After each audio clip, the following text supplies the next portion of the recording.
Donc séance du mardi 15 juin. Donc il est exactement 19h15, 19h14. On va donc procéder au corrigé des exercices. Alors je les déplace ici pour voilà, pour qu'ils soient un peu visibles. Donc je vous lis les énoncés. Premier exercice, euh, CRPE Lille 2000. Déterminer les années de naissance et de décès de Durer, sachant que leur somme est égale à 2999 et que la différence de leur carré est égale à 170 943. Exercice numéro 2. Soit petit n un nombre entier non nul. Si au carré de petit n, on ajoute les carrés des deux entiers précédents n, et l'on retranche les carrés des deux entiers suivants n, on obtient 0. Trouver petit n. Enfin, exercice 3. Trouver tous les nombres entiers u et v tels que u carré moins v carré égale 28. Exercice 4. Résoudre les équations suivantes. X au carré moins 5x plus 6 égale 0. Et enfin, euh, x au cube moins 6x au carré plus 8x égale 0. Alors, on va procéder au premier corrigé. Alors, on y va.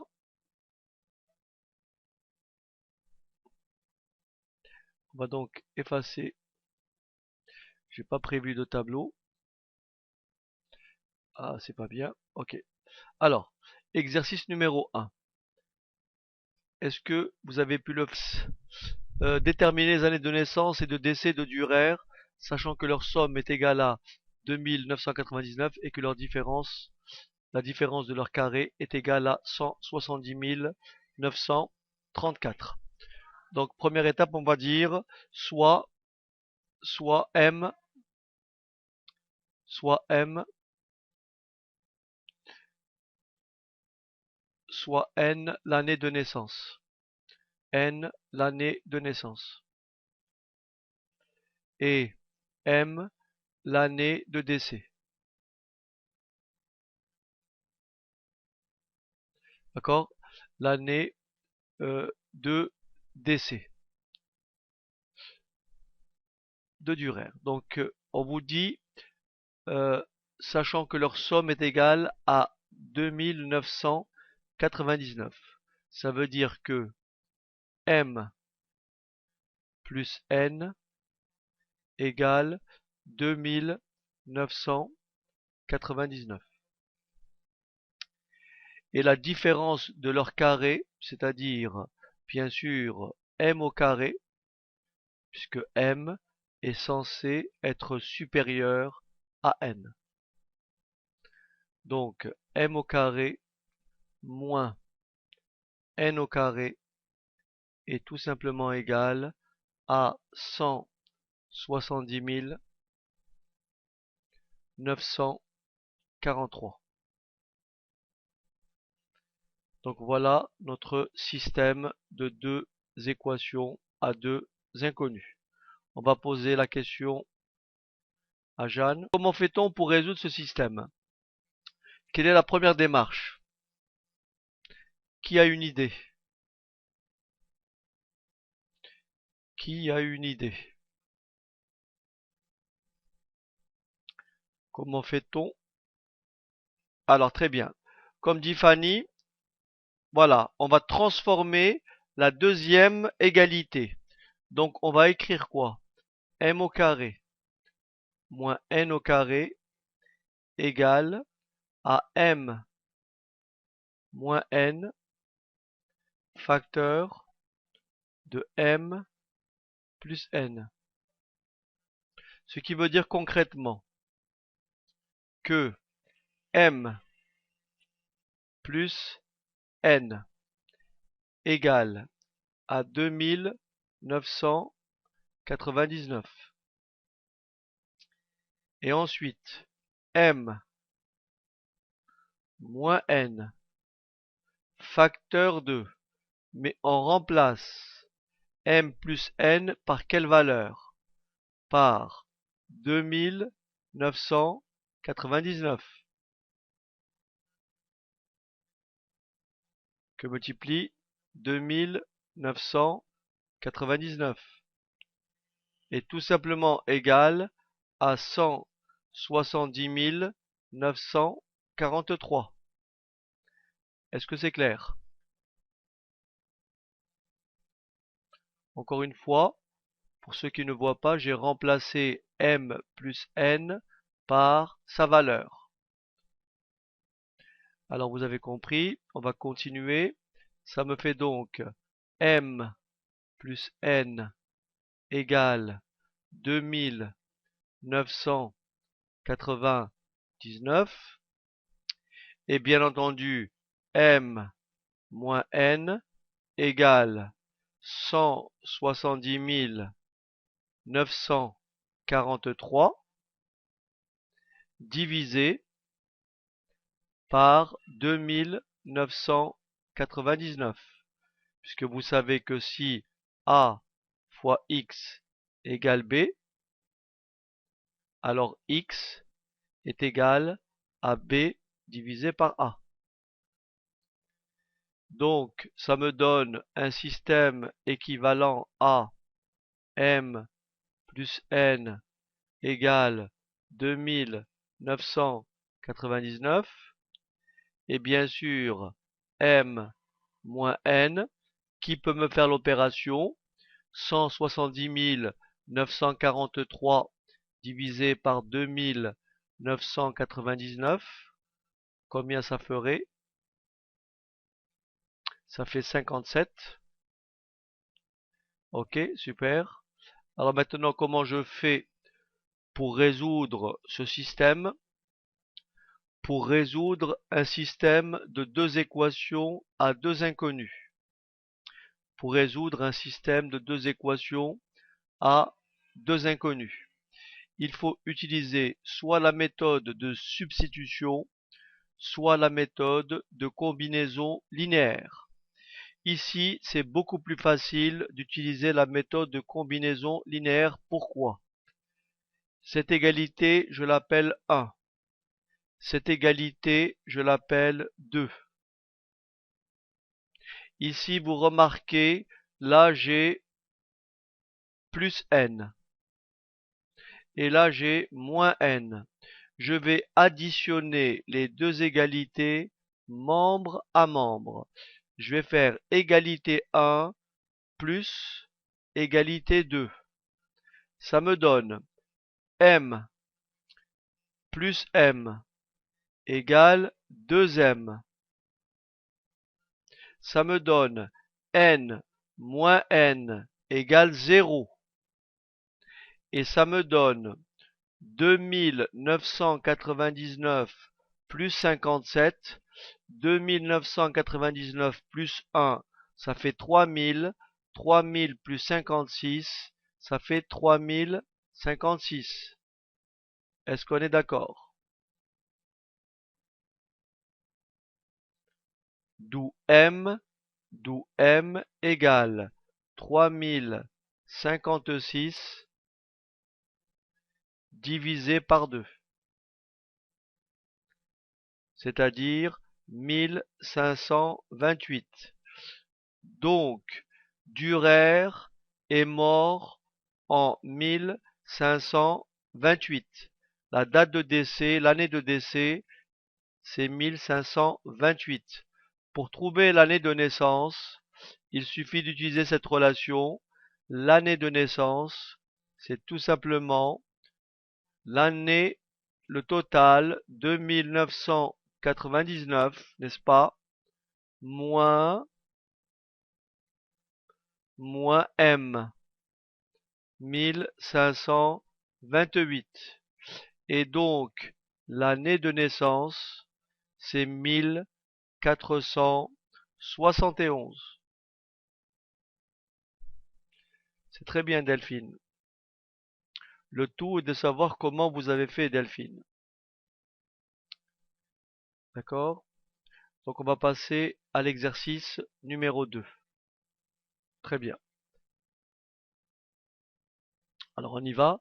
Je vais effacer le tableau et on va le poser là. Alors que dit le numéro 2? On vous dit soit n un nombre entier non nul. Donc on a un nombre non pardon, on a un nombre entier non nul. Et si au carré de n, on ajoute les carrés des deux entiers précédents n, et l'on retranche les carrés des deux entiers suivants n. Alors vous rappellerez de l'énoncé. Alors on y va. Alors, euh,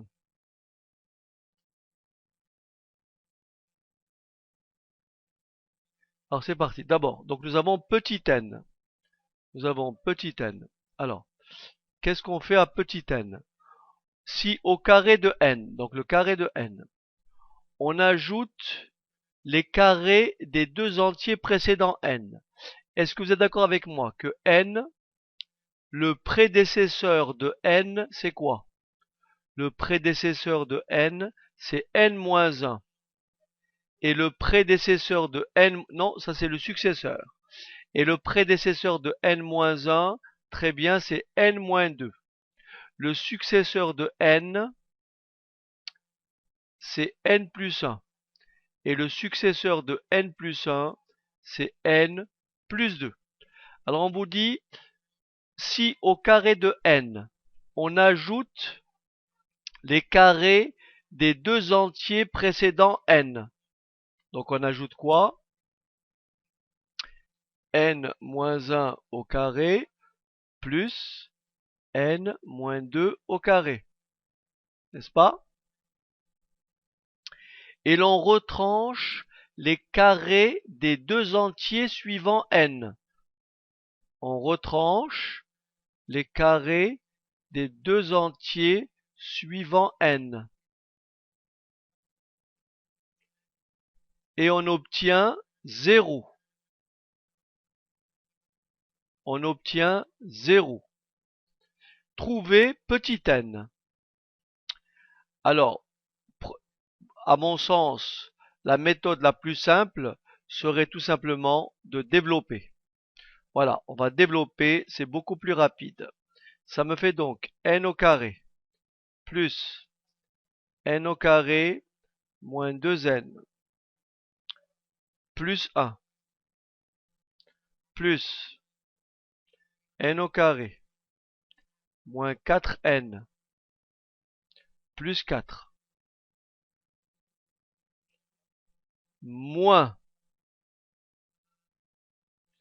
n au carré moins 2n moins 1. Bah oui, il faut un peu de tout, hein. Il faut un peu de Dallas, un peu de maths, un peu de tout. Alors, moins n2 moins 4 moins 4n moins 4. J'espère que Saraké ne m'a pas perturbé. Ok. Voilà, 0. Alors maintenant, on va simplifier. On va simplifier. N carré moins n carré. N carré moins n carré. Ici, c'est bon. Ensuite, plus 4 moins 4. Plus 1 moins 1. Ça me laisse quoi? N au carré moins 2n moins 2n moins 4n égale 0. Est-ce que c'est bon? Qu'est-ce qu'on fait maintenant? Qu'est-ce qu'on fait maintenant? On factorise. On factorise.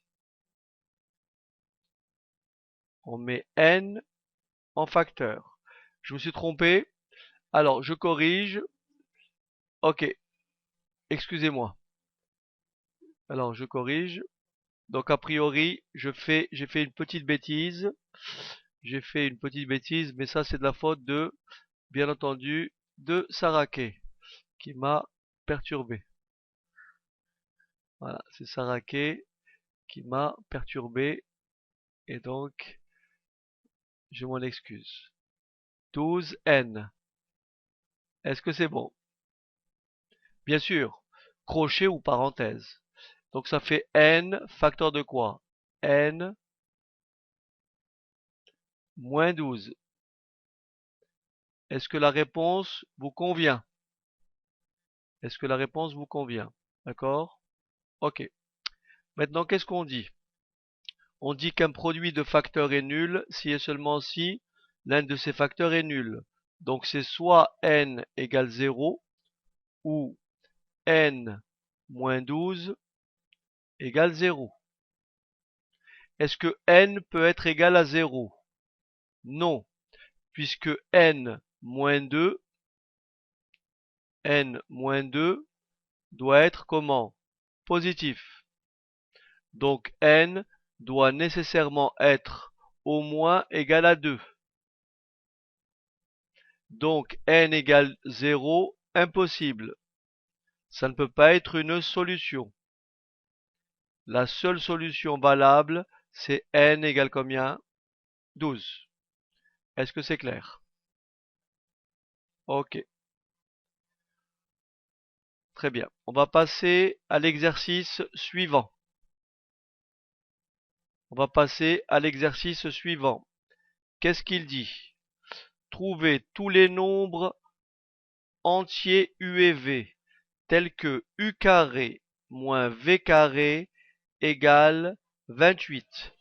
U carré moins v carré égale 28. C'est parti. Alors, c'est parti.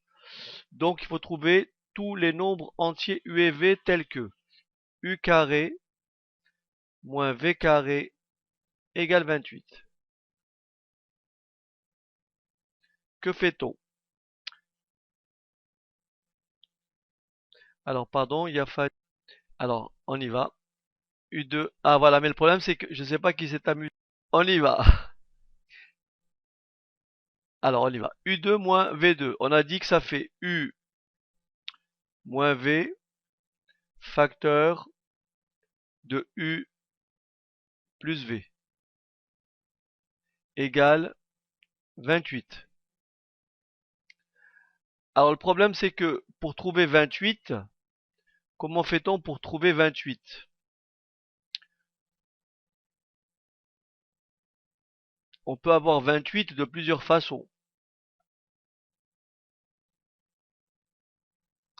On peut avoir 28 en faisant 1 fois 28, 2 fois 14, n'est-ce pas? On peut faire après 2 fois 14, on peut faire après 7 fois 4, ou 4, on va garder comme ça, 4 fois 7, 4 fois 7. Y a-t-il une autre façon pour trouver 28? Très bien. Donc en réalité, on y va. Alors ici, alors ça voudrait dire quoi si j'applique ces règles, ça voudrait dire que u moins v égale à 1 et u plus v égale 28, ce qui est bien entendu, ce qui est bien entendu est impossible parce que quand j'additionne, ça fait 2u égale 29 et là, u n'est pas un nombre entier. Est-ce que c'est bon? Ce qui veut dire que cette condition-là n'est pas possible. Est-ce que c'est bon? Deuxième possibilité, u moins v égale 2 et u plus v égale 14. Est-ce que c'est bon? J'additionne comme tout à l'heure, membre à membre. Ça me fait 2u égale combien? égale 16. Ça me fait U égale à combien? 16 divisé par quoi? Par 2. 16 divisé par 2. Et ça fait 8. Alors U égale 8, n'est-ce pas? U égale 8. Et comme U moins V égale 2, alors V est tout simplement égal à U moins 2. Donc V égale à combien? À 6. Donc j'ai U égale 8, V égale 6. Est-ce que cette solution vous convient? Vous vérifiez bien, 8 moins 6 ça fait 2, et 8 plus 6 ça fait 14, donc ça marche. Troisième cas, U moins V égale 4, et U plus V égale 7. Est-ce que c'est bon? Ce qui veut dire tout simplement 2U égale à 11, et la réponse n'est pas possible puisque U est un nombre entier et 11 est un nombre impair. Par conséquent, cette condition-là n'est pas possible. Donc il ne reste plus qu'une seule solution, c'est U égale 8 et V égale 6. Est-ce que ça va? Donc je reprends l'exo pour Fanny, l'exercice numéro 2. Soit n un nombre entier non nul, si au carré de n on ajoute les carrés des deux entiers précédents n, et l'on retranche les carrés des deux entiers suivants n, on obtient 0. Trouvez petit n. Alors donc, nous avons au départ n au carré. Et à ça, qu'est-ce qu'on dit? On ajoute les carrés des deux entiers qui précèdent n.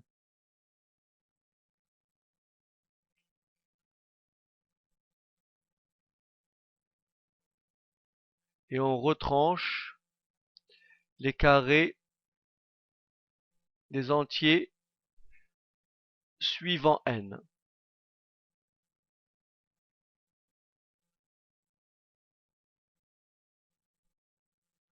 Et le résultat est égal à 0. Alors, on va développer. Jusque-là, Fanny, ça va? Ok. Attendez, Fanny. J'ai pas compris le n-6 au carré. Développons, hein? Développons d'abord et essayons de voir. Alors, on développe. Ça fait donc n au carré plus n2 moins 2n plus 1 plus n2 moins 4n plus 4 moins n carré plus 2n plus 1 plus n carré plus 4n plus 4. Le tout égale à 0. Ça fait n carré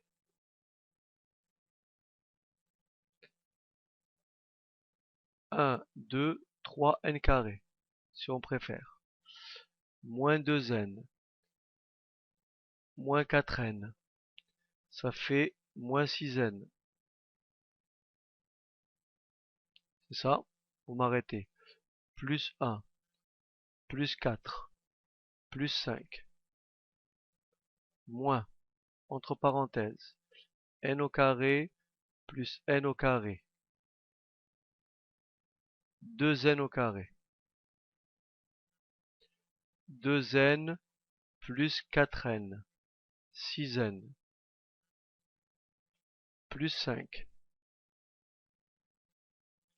J'enlève les parenthèses. Les parenthèses ici, la parenthèse est précédée d'un signe moins.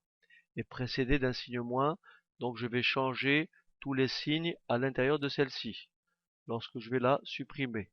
Donc 3n2, moins 6n, plus 5, moins 2n2, moins 6n, moins 5, égale 0. Est-ce que ça va? Ici, plus 5, moins 5, ça fait 3n2 moins 2n2, ça fait n2. Moins 6n, moins 6n, moins 12n, égale 0. Et je mets n en facteur.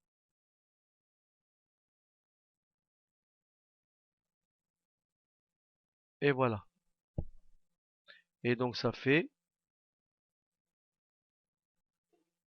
Ah bien sûr, mais Fanny, on va éviter de se compliquer la vie. Mais ce que vous avez écrit est juste. C'est-à-dire n au carré moins 12n, d'accord, égale n moins la moitié de 12. Ça fait 6 au carré moins 36. C'est ça que vous voulez dire.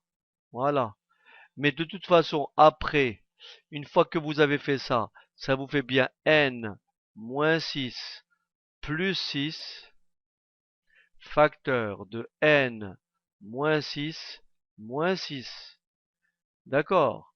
Ce qui vous donne n facteur de n moins 12. Alors, vous ne faites pas ça, vous ne cherchez pas la forme canonique, Fanny, lorsque vous avez deux termes. Lorsque vous avez 5, lorsque vous avez 5x au carré moins 3x, il ne faut pas se compliquer la vie. Vous mettez x en facteur et vous dites 5x moins 3. C'est plus facile. D'accord? Lorsque vous avez deux termes, vous faites directement la factorisation. C'est bon? Mais sinon, ce que vous avez écrit là est bon. La preuve, c'est on arrive bien à la même réponse. Ok, très bien. On va passer aux deux derniers exercices, si vous voulez bien. Alors, donc, deux derniers exercices. Alors, l'avant-dernier, c'est quoi? De résoudre x au carré, n'est-ce pas? Oui, il n'y en a qu'un, mais deux questions. D'accord? Il n'y en a qu'un, mais deux questions. Ok? Alors, x carré moins 5x plus 6 égale 0. X carré moins 5x plus 6 égale 0. Alors ici, ok, ici forme canonique. Donc x moins la moitié de 5. D'accord? Parce que ça c'est le double produit, vous vous rappelez? Ça c'est le double produit. Donc on divise 5 par 2. Et on fait le carré de 5 demi plus 6.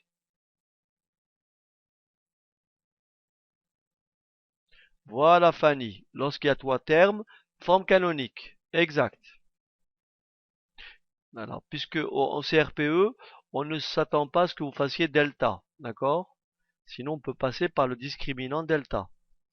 Mais je vous ai épargné ça. Bien sûr, mais Camboya, si c'est une identité remarquable, vous allez la retrouver de toute façon. N'est-ce pas, Camboya? Si c'est vous la retrouvez de toute façon. Donc la forme canonique, elle vous mènera à la solution. Ok? Alors, donc ça me fait x moins 5 demi au carré moins 25 quarts plus 24 quarts.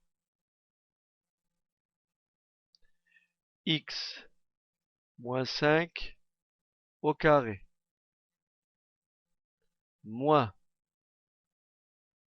1 quart. Et donc j'ai A carré moins B carré. Ça fait X moins 5 demi moins 1 demi. Parce que 1 quart c'est 1 demi au carré.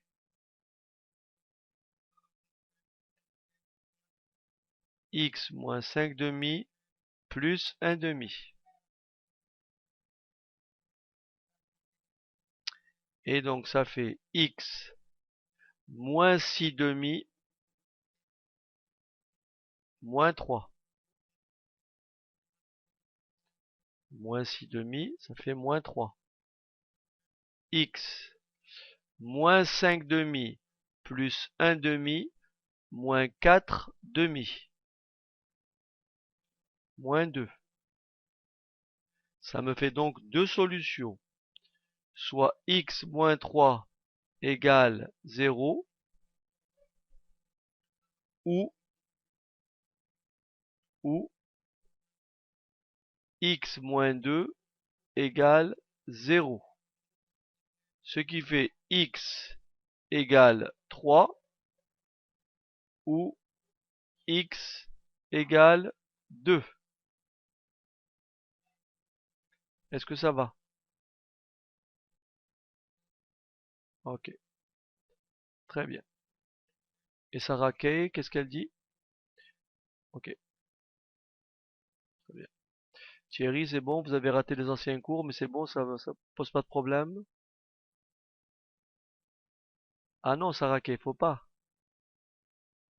Sage, d'accord, mais assurez-moi que vous avez compris.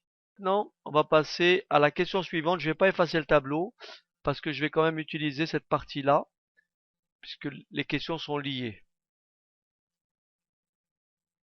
Ok, très bien. Alors, on va donc utiliser cette partie-là. Deuxième équation, x au cube. Ah non, non, non, ça sert à rien. Donc je vais l'effacer, ça sert à rien. Alors, on va écrire donc x au cube moins 6x au carré plus 8x égale à 0. Qu'est-ce qui vient à l'esprit tout de suite? Qu'est-ce qui vient à l'esprit tout de suite? La factorisation d'abord. Y a-t-il un facteur commun apparent?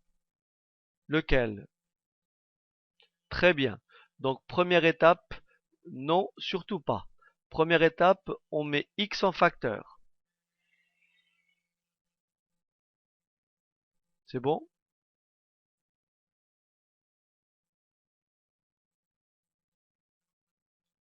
Est-ce que ça va? Ok. Là, on a une équation produit. Nous avons une équation produit. Donc nous avons soit x égale 0 ou x au carré moins 6x plus 8 égale 0. N'est-ce pas? Et pour résoudre ça, je vais rechercher quoi? La forme canonique. N'est-ce pas? Forme canonique. Ok? Alors on y va. On fait x moins la moitié de 6.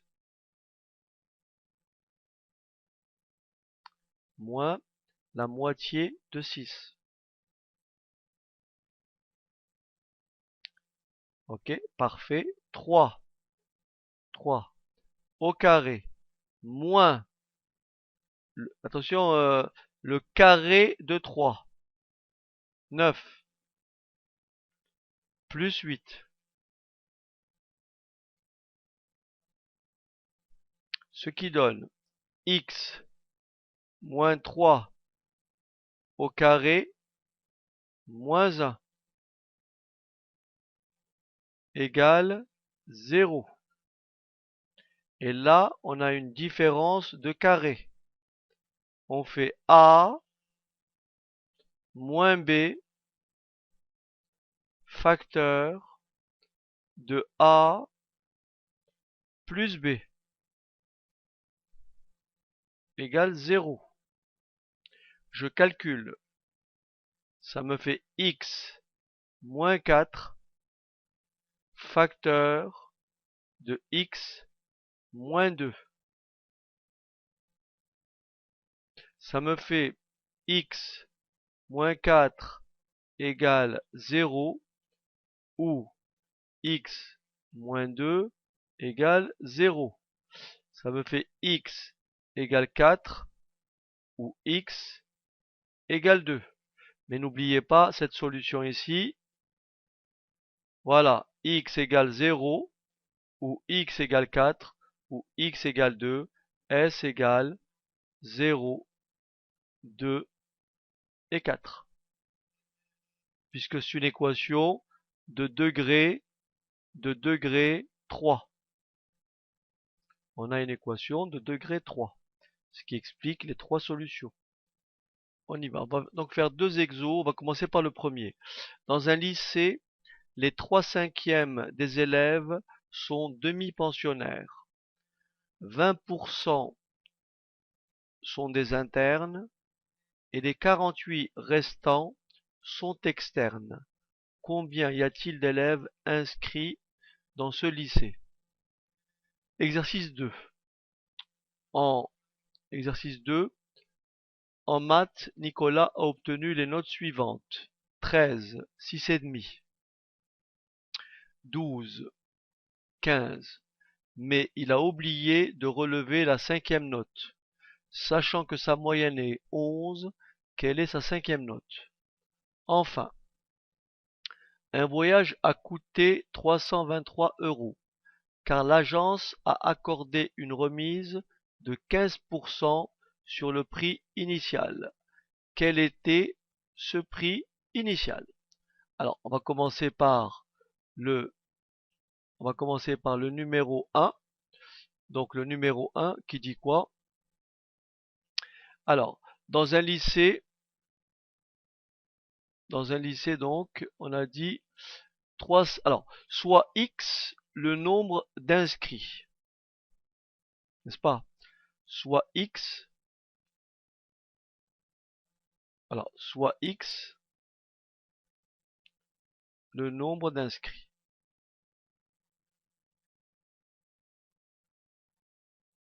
Le nombre d'inscrits dans ce lycée. Alors, on a donc 3/5 sont des demi-pensionnaires.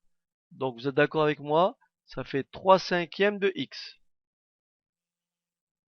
Sont demi-pensionnaires. 20% sont des internes. Donc 20% sont des internes. Et les 48 restants sont externes. Est-ce que vous avez compris cette somme? Et bien sûr, lorsqu'on fait la somme, que trouve-t-on? X.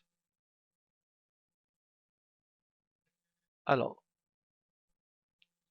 je vous dis tout de suite avant de prendre vos cas, je vous dis tout de suite, c'est lorsque vous avez un problème, paradoxalement, il est toujours plus facile de raisonner en posant le problème donc. Donc il y a une technique de résolution, on verra ça un peu plus tard lorsqu'on abordera des problèmes un petit peu compliqués, dans lesquels on sera confronté à plusieurs inconnus, donc au maximum 2. Donc ici nous avons un problème à une seule inconnue. C'est pour ça que j'ai nommé cette planche problème du premier degré. Donc ici il est question de trouver le nombre d'inscrits. Ça c'est mon inconnu. Et je l'ai appelé x. Alors maintenant j'attends vos réponses. Je vais poser juste la vidéo. Pour résoudre cette équation, le plus simple c'est de la... Bon, on peut déjà regrouper. Donc on peut déjà mettre... Moi, à mon sens, le plus simple, c'est de mettre tout sur 5. Ce qui fait 3x plus x plus, aidez-moi, 5 fois 48.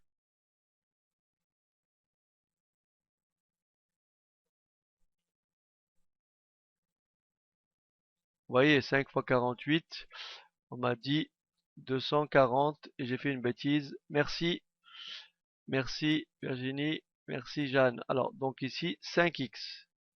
Est-ce que ça va? Donc ça fait 4x D'accord. Plus 240 est égal à 5x. Bon, je vais pas vous embêter, mais on peut faire comme ça. On va respecter l'ordre, hein. On va écrire 240 égale à 5x moins 4x. Donc x égale à 240. Il y a donc 240 inscrits dans ce lycée. Donc exercice numéro 2, les notes obtenues par Nicolas sont les suivantes: 13, 6,5, 12, 15. On a oublié la cinquième note, sachant que sa moyenne est 11. Quelle est cette cinquième note? Donc là, on va simplement écrire ceci. Alors, on va écrire ceci. Ah, j'ai oublié de... Je reprends le corrigé, donc j'ai oublié d'enregistrer.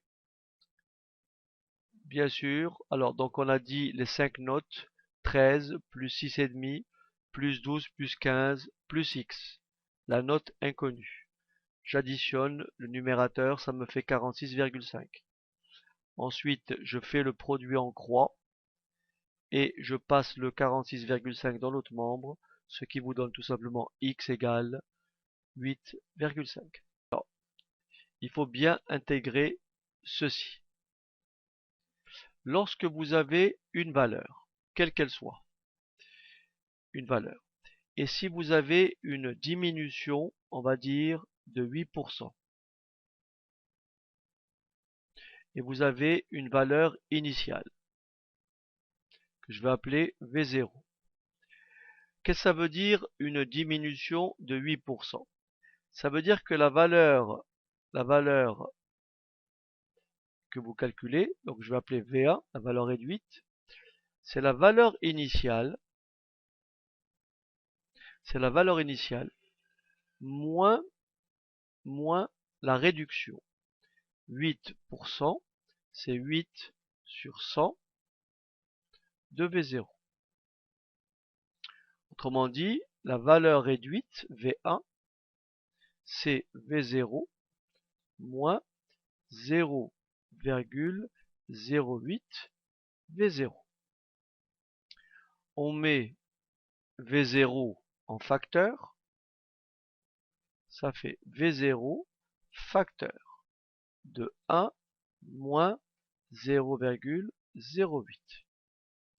Et donc ça fait V1 est tout simplement égal à 0,92 V0.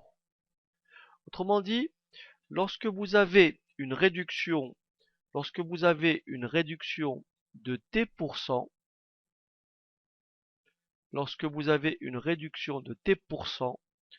le coefficient multiplicateur, c'est 1 moins t sur 100.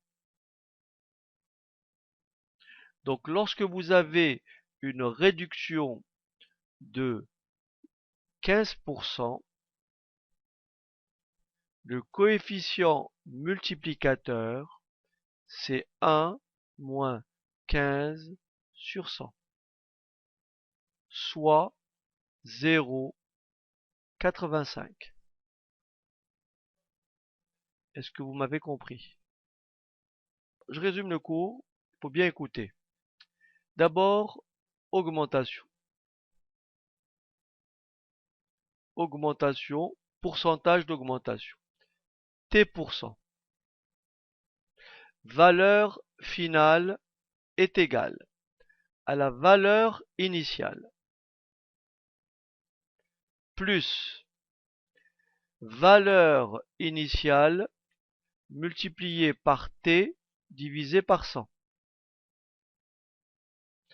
Je mets valeur initiale en facteur et ça me fait valeur initiale que multiplie 1 plus t sur 100.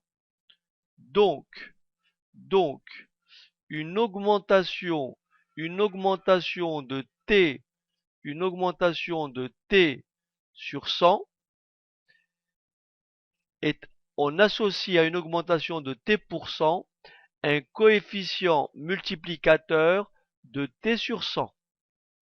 J'ai un produit qui vaut 1500 € hors taxe. J'ai un produit qui vaut 1500 € hors taxe. Valeur initiale. Je lui applique un montant de TVA de 19,6%. Une TVA de 19,6% est une augmentation de T%.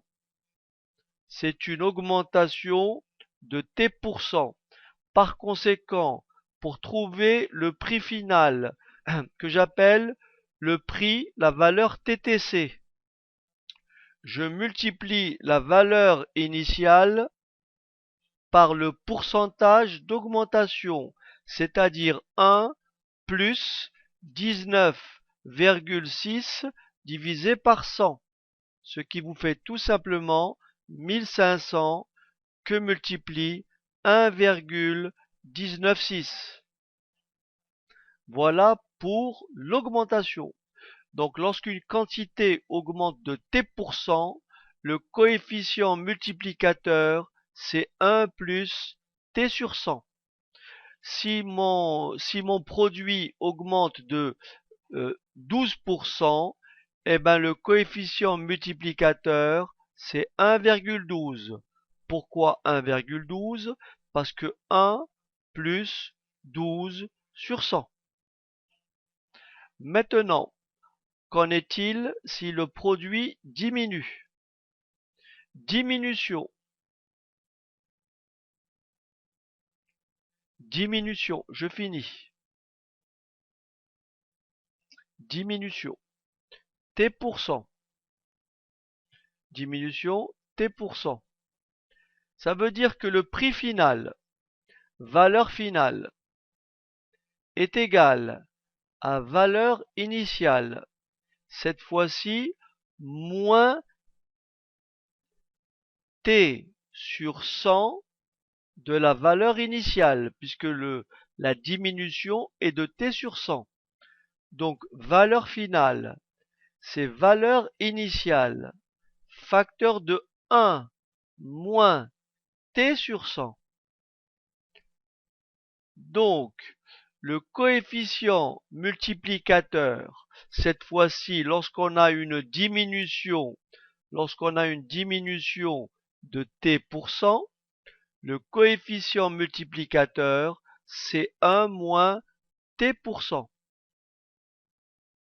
C'est-à-dire, si j'ai un produit qui diminue de 15%, si j'ai un produit qui a été réduit de 15%, pour trouver sa valeur finale, il suffit de multiplier sa valeur initiale par 1 moins 0,15, c'est-à-dire 0,85. Si j'ai un produit qui diminue de 20%, vous avez compris, le coefficient multiplicateur, c'est 0,80, etc. Oui, Doudou. Et on a tendance à faire une erreur. Vous savez, lorsque vous avez un produit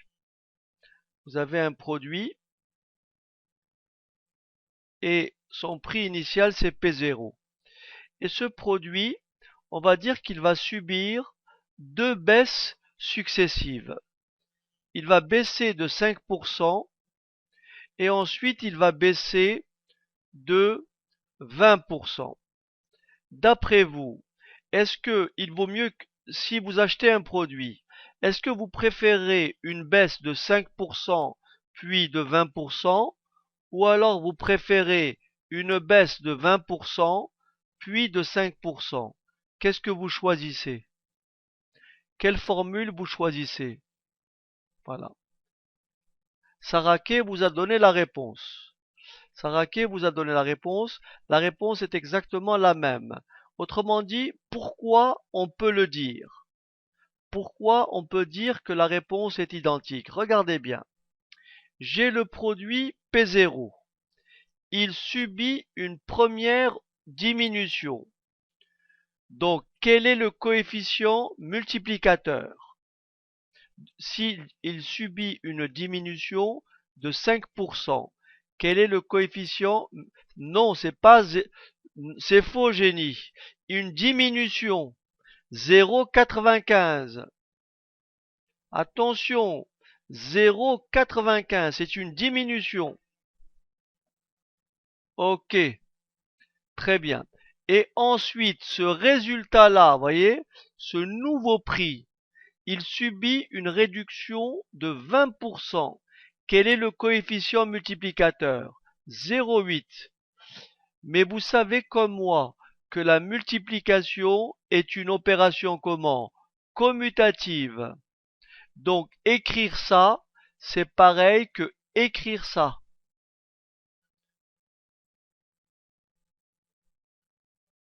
Est-ce que vous avez compris? Par conséquent, une diminution de 5 puis de 20, c'est pareil qu'une diminution de 20 puis de 5. Voilà le raisonnement qu'il faut bien avoir en tête. Il faut bien avoir en tête ce raisonnement-là. D'accord? Maintenant, si on vous dit un produit augmente de 4%.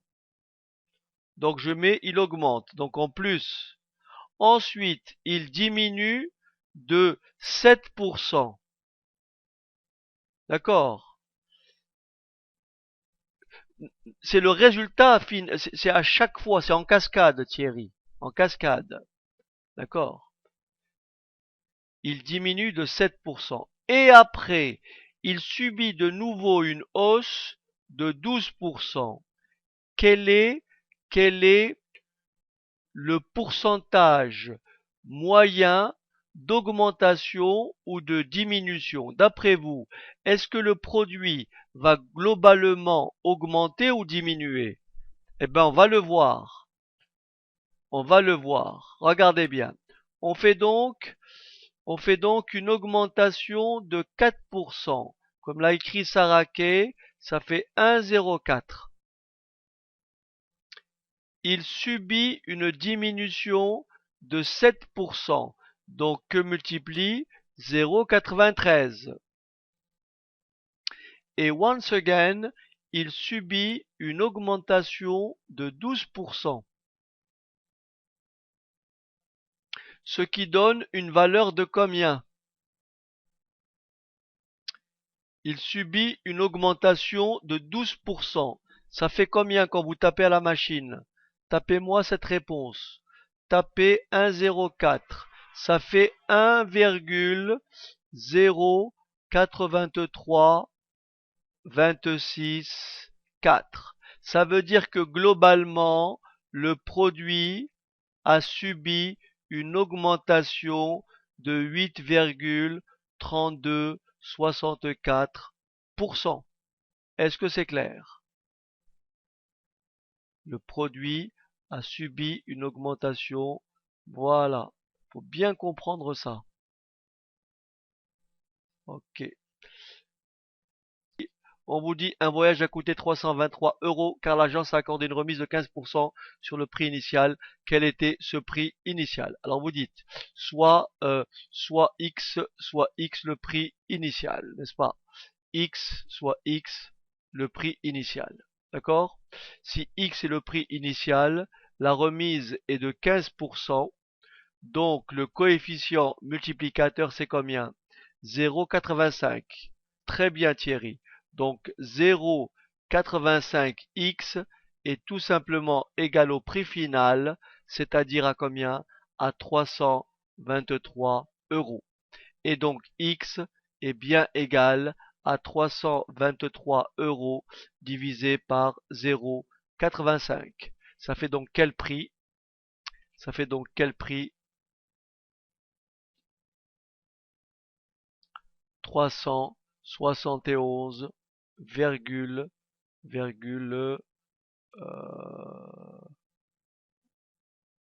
à 380. Ok. 380 me dit-on. Ok, génie, c'est peut-être la calculatrice. Le prix, qu'est-ce qu'il a fait? Une remise de 15%. Donc ça me fait bien un coefficient, voilà. Et donc on fait 323 divisé par 0,85. Est-ce que Génie, vous avez compris le divisé maintenant? Vous voyez, vous raisonnez tout simplement. Ok? Vous raisonnez tout simplement. Ok? Alors, ben, avant de vous quitter, je vais quand même. Alors je vous dis donc, je vous dis encore une fois comme d'habitude, hein, merci.